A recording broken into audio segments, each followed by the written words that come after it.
ایک دفعہ مجھے یاد ہے، بہت پرانی بات ہے، اس وقت میری والدہ بھی زندہ تھی، والد بھی زندہ تھے۔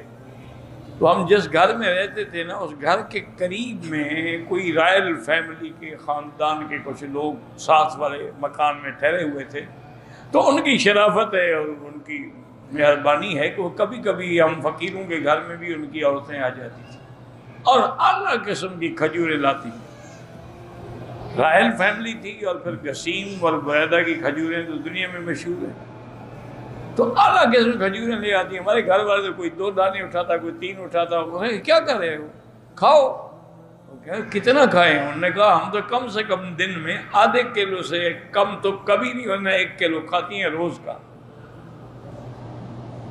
تو انہوں نے کہا اگر تم نہیں کھاتی ہو تو اپنے خاوند کے حقوق کیسے ادا کرتی؟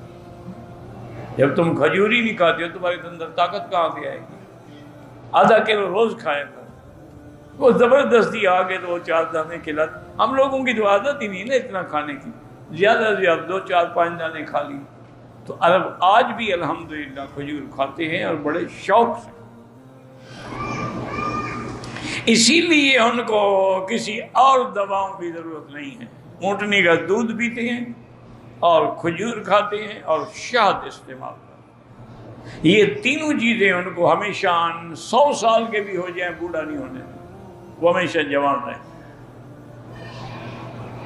بہرحال تو حضور نے بھی فرمایا کہ اپنی عورتوں کو کھجور کھلایا کرو، اگر تازہ کھجور نہ ملے چلو سوکھی کھلاؤ، کیونکہ دنیا میں اور کوئی ایسا درخت نہیں شان والا جس کھجور سے زیادہ کہ جس کے نیچے اللہ نے بی بی مریم کو پناہ دی۔